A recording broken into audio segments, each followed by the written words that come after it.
Sarah, how you doing? I'm good, thank you.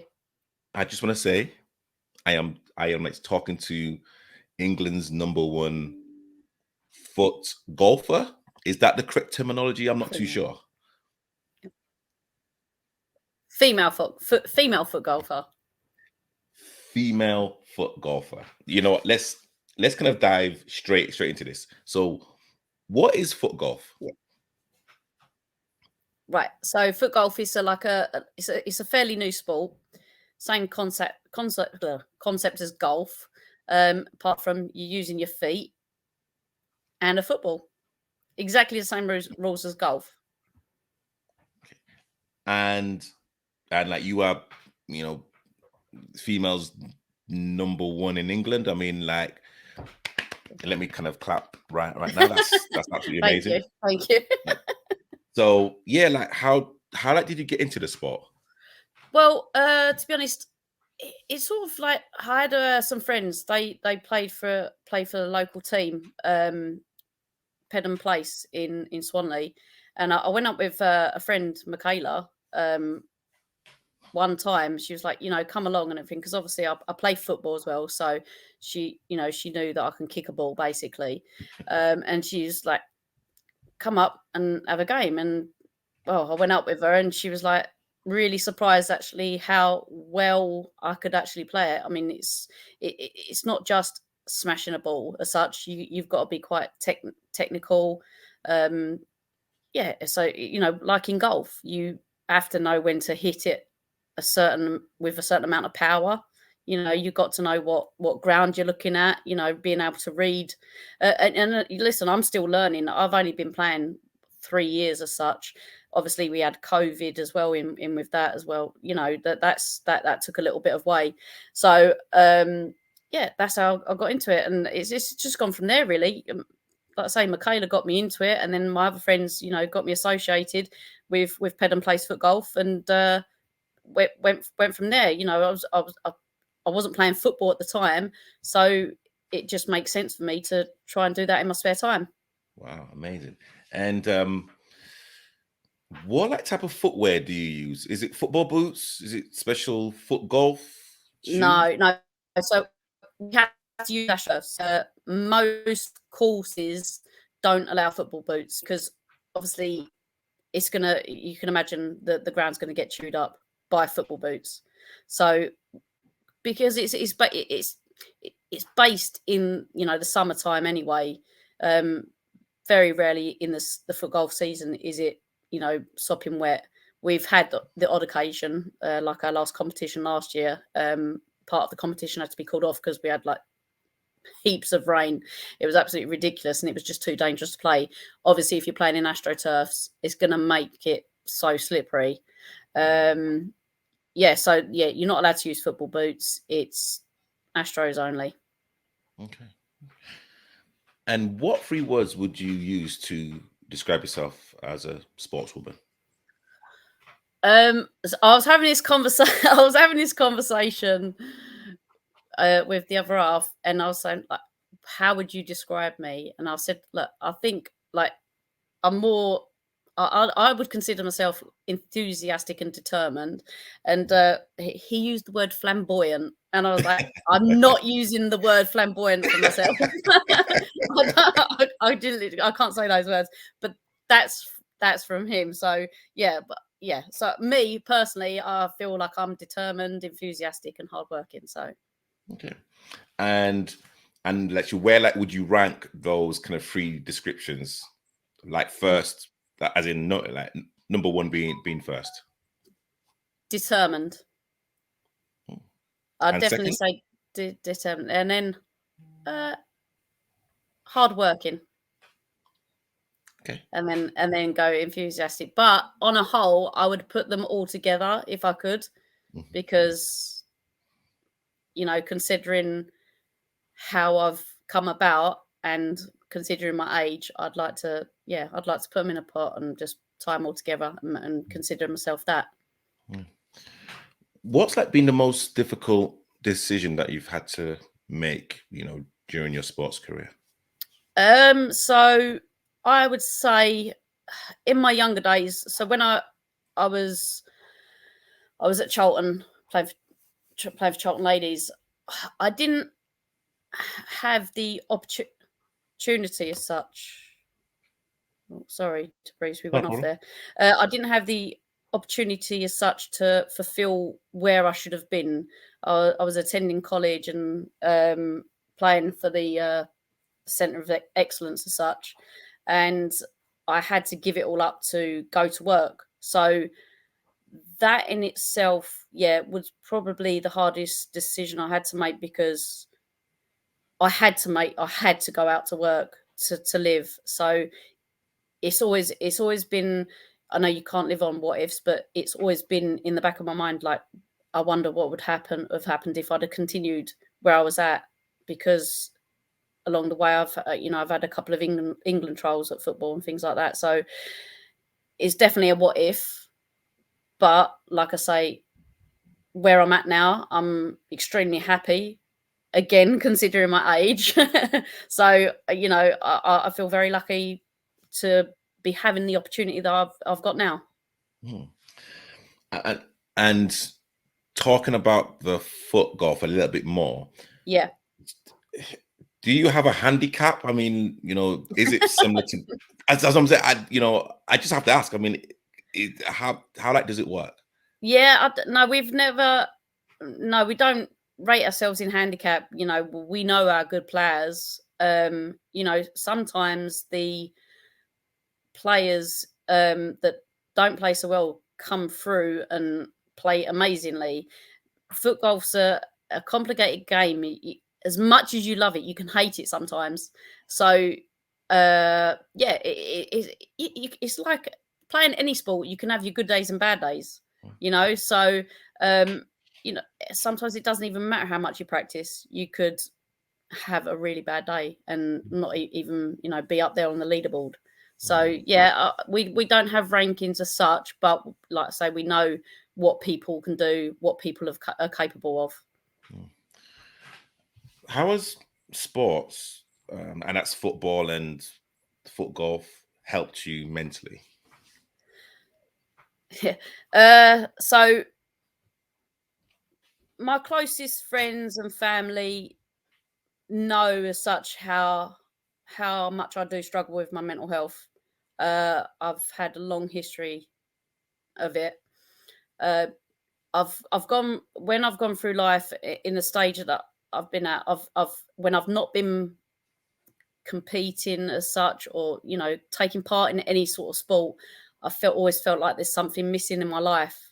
When I'm doing those things, I literally can forget about, and I'm sure I'm not the only person that probably feels this way, that struggles with mental health as well. But when I'm competing, I'm, taking part in anything to do with sport, I literally can take myself away, and I don't have to think about real life moments. I'm there doing what I need to do, and I can just focus on that. I don't have to think about my life struggles, my health struggles, things like that. I just do what I have to do, and it's such a good relief, because I go through day by day struggling, and people don't like to talk about it too much, but you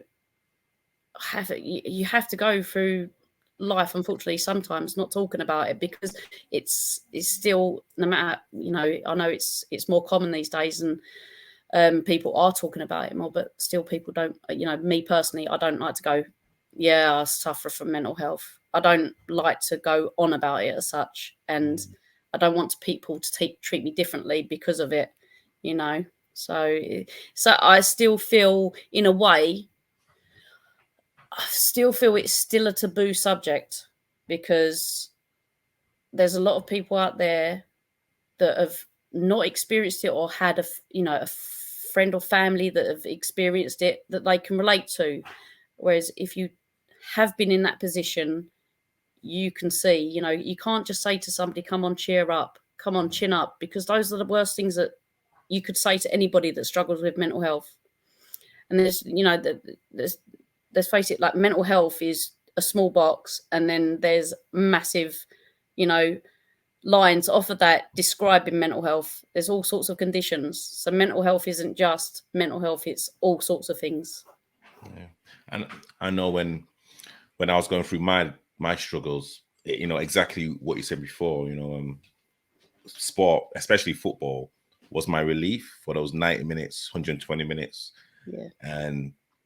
And just being able to just to talk to other people, that, you know, that just helped. And yeah, you know, I still think, yeah, I don't want to say mental health is a kind of trending word, but you know, we are talking more, but sometimes, you know, as you kind of said before, sometimes the generic words just, you know, sometimes just I would say piles on a lot more pressure.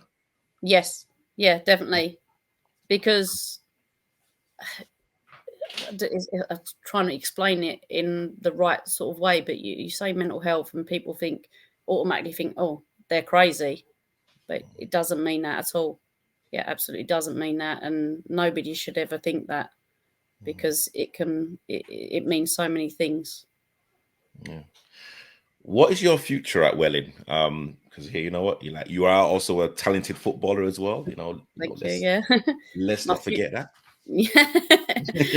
My future at Welling, I would say, do you know what? I'm happy where I'm at. I'm very lucky to be where I'm at. You know, I've known Keith 23 years, the manager, Keith Bonus there. You know, he's so well respected in so many places, and he took a chance with me. You know, he didn't have to, and you know, he takes a chance with me each week as well, playing me. You know, I'm getting some real minutes in. And do you know, when I just like, my heart's there now, and if I can play a couple more seasons under Keith, with the girls that are there, absolutely unbelievable. They're so supportive, and it's strange because you know, that a few of them are like, you know, they're quite young, but I just fit in with them, and they're very, very considerate and understanding. And you know what? They just treat me, you know, like with the blokes team. They, you know, they treat like the lads. You know, I'm the female version. You know, it's just, and what makes it lovely as well, they respect me and they come to me for advice.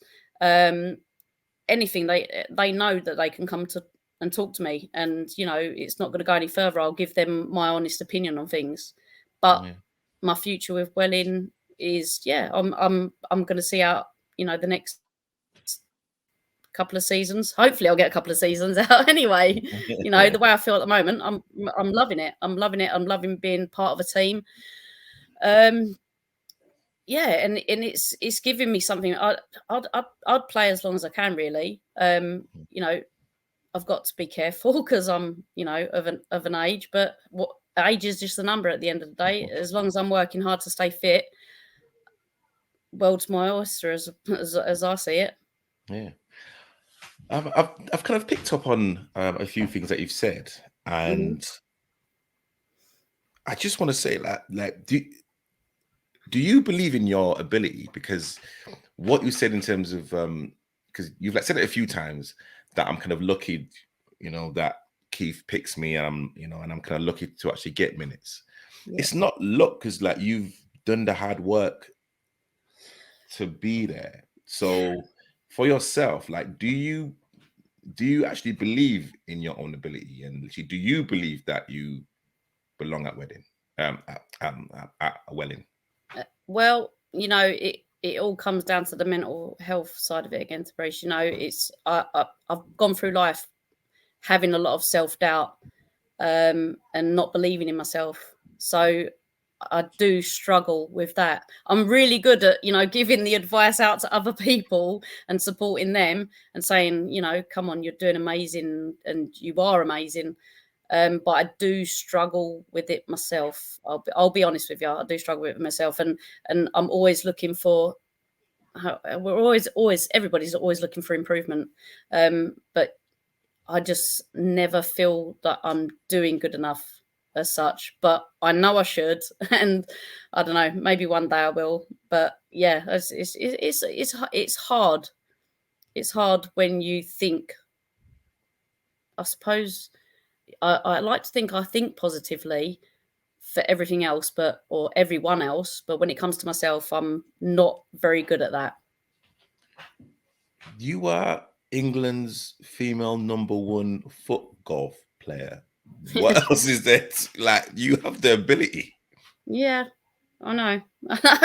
I'm honestly, what's the saying? I'm my own worst critic. So yeah, I know.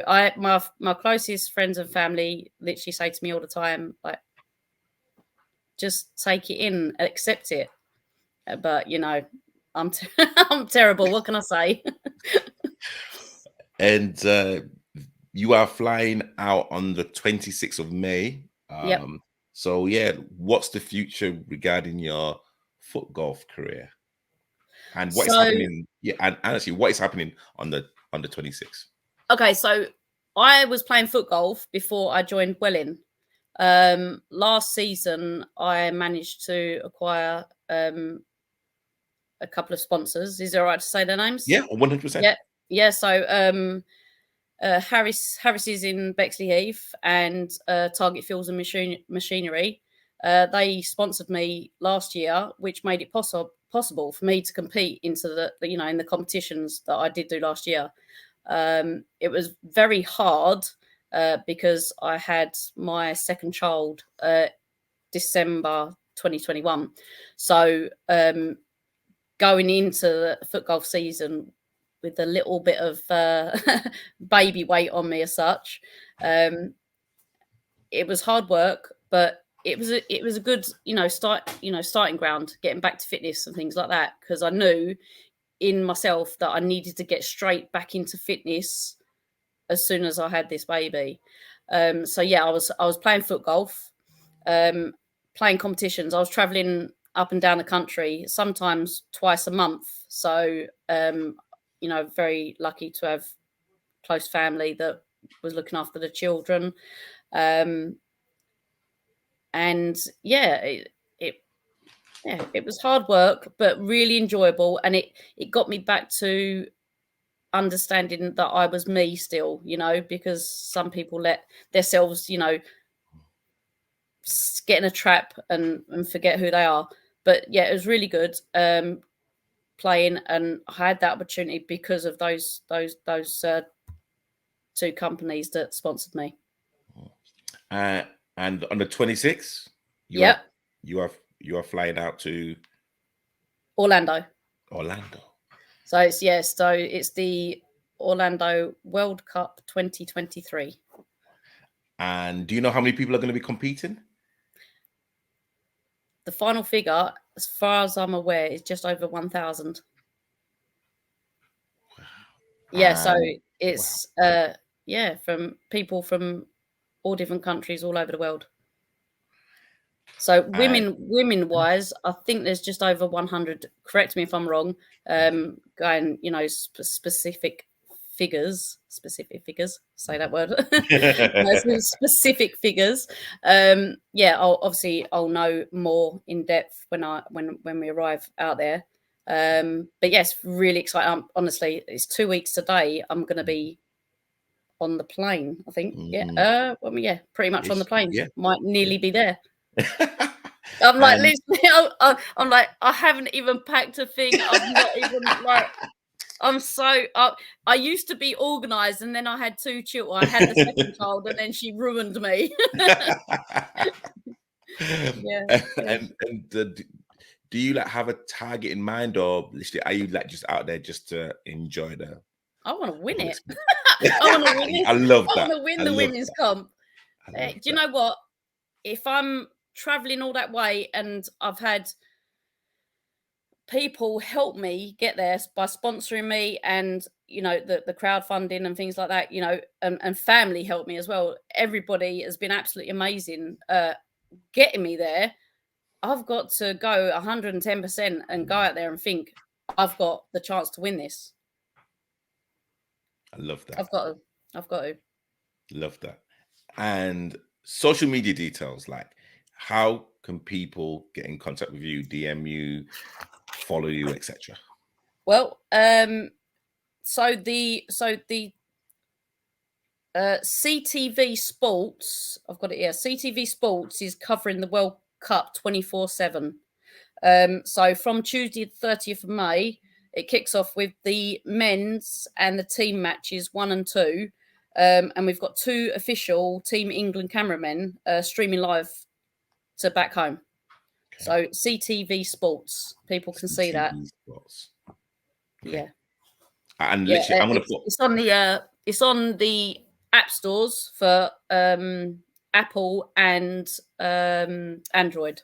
So yeah, just type in CTV Sports and people can find that.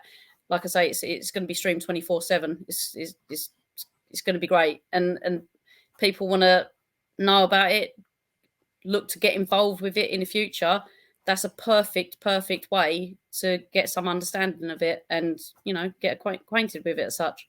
Yeah, it's amazing. And I'm going to put all of the details in the description below, so anyone can just click and then they can get there. So, well, yeah, if anybody wants to message me on social media, just look me up, and I'll give you any information that you need and help you along the way as much as I can. I love that. I love that. Sarah, I just wish you the absolute best, and like, you know, you do deserve to actually play for Welling, and again, England's female #1 footgolfer. You know, I can't say no more. I can't say no more. No, I appreciate that. I really do appreciate that. Sarah, it's been an absolute pleasure. And yeah, we will definitely speak soon. Guys, please like and subscribe, and we will be back next week.